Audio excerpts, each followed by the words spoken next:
प्रभुଙ୍କ महत् नामर गौरव हेउ वाक्य शुणुथिबा प्रभुंकर प्रिय लोक मानू प्रभु जीशु ख्रीष्टंक बहुमूल्य नाम रे नमस्कार। आसंतु आजि पिता परमेश्वरंक मुख निर्गत वाक्यरु पठन करिबा।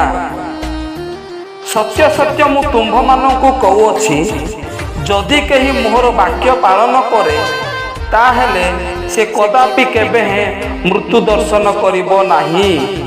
जोहन 8 पर्वर 51 पद वाक्य बुझिबा पाई ओ निजस्व करिबा पाई समस्त को प्रभु साहाय्य करंतु।